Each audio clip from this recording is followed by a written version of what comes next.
I cannot believe Piang fell for Dogma's nonsense. Oh, I am so disappointed. Like, she's the one I've always held high, being dignified. When your Sheen cheated, she was like, I'm out, I'm not playing with you. And then now you're gonna listen to this narcissistic fool? Like, this show is maddening and crazy. Ugh. Oh my God. Oh my word. Oh, I'm so exhausted with this show. Anyway, if you're new to my channel, my name is Anne, and on my channel, I review foreign international content. Today, I'm back to review Love featuring Marriage and Divorce. And this is episode 5 and 6. I'm doing that every week. So if you're watching, please join us, especially in the comment section. Let us know what you're thinking, because okay, listen, I'm convinced this show is written by only men writers. Because there's no women sit there and be like, are you kidding me right now? Are you freaking kidding me right now?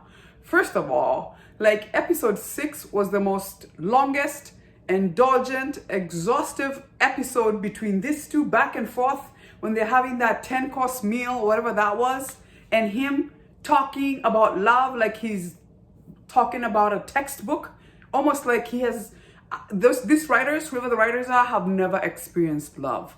You don't sit there and talk about it like it's a business meeting. Oh, but I like you. Oh, but when I saw you, I was like, this is a woman who's sitting in front of me. I want to marry them. What are you in the store? Are you in the store picking up, I don't know, a bag to say that's the one I want?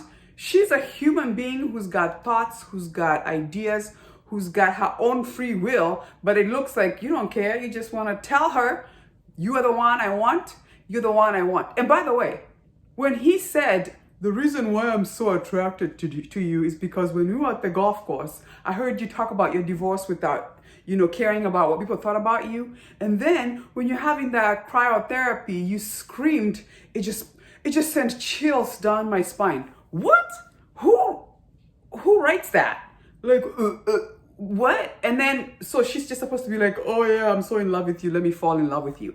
And then this scene, where she's walking back because he's going to be going to a trip in Germany for a month, and he just walks and sweeps her and gives her this kiss that is supposed to, like, what? Change her life? What? And I'm just like, are you kidding me right now? And that dinner that went on forever, like, I don't know why she even sat there. I'd have been like, excuse me, you must be crazy. You know what? You need to go see a doctor and you need to take your medicine, because this nonsense, I'm not doing this nonsense. I just got finished doing a divorce because of somebody who cheated on me. Like, Piang, come on. Why? This nonsense. And then we saw in episode 5, he breaks up with Gambi, like, no, I don't want to marry you anymore. And then 5 minutes later, he's having dinner with her. And then, oh, it's supposed to be like, I've moved on. Like, red flags everywhere, Piang. Like, he never keeps a relationship. And now all of a sudden he's like, I want you, and this is what we have. I hate these writers. I hate these writers with a passion. I wish when this show is over, if anybody knows, if they've shown who the writers are of this show, and if they have like an Instagram or a Twitter, we need to have a discussion. Are you kidding me? I'm even surprised that they bought this show to make it into a show. This is 2022. Women are no longer like, oh, I want you. What is this? The days that our great-grandfathers used to get married by arranged marriages by just saying, I like that one and I like that one. Let me have them as a wife. This is like taking women back. It's making me so upset. And all women being treated like nothing, right? Like just nothing.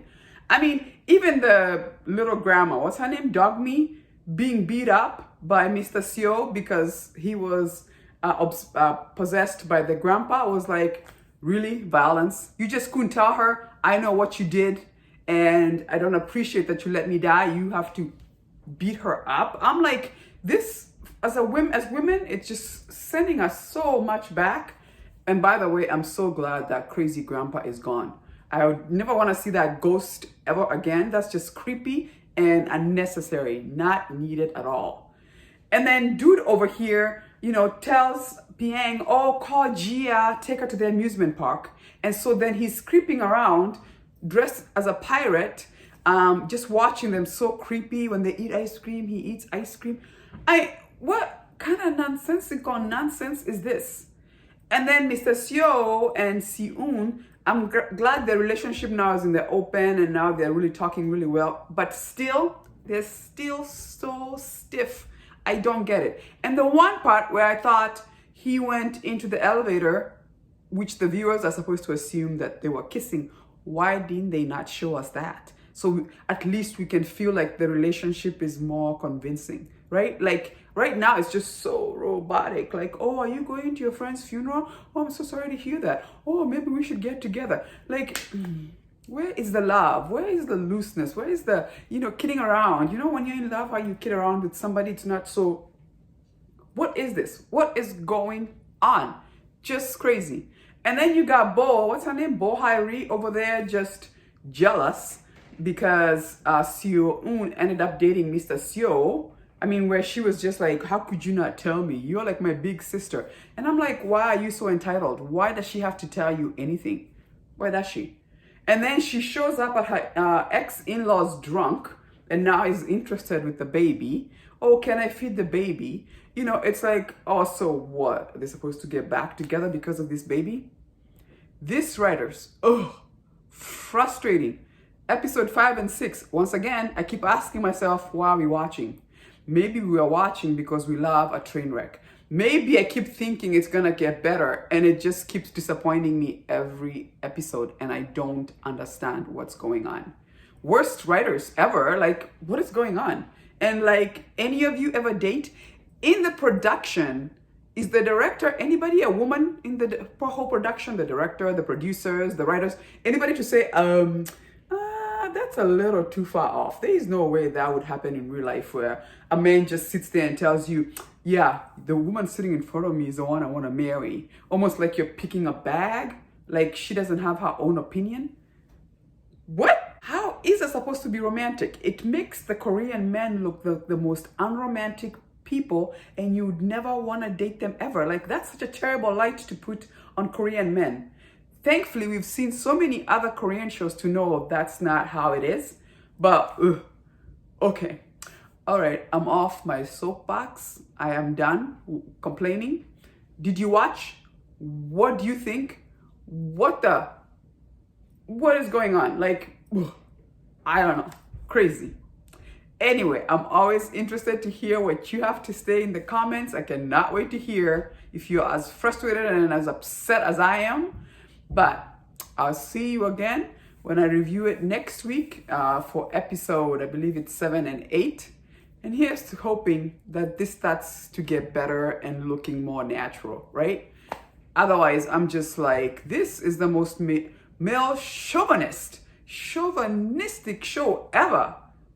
This is 2022. This is nonsense. I'm sorry. I am so sorry. Anyway, thank you so much. If you love my video, give me a like, subscribe. It does help to support my channel. And I'll see you again when I'm reviewing the next 2 episodes. Deuces.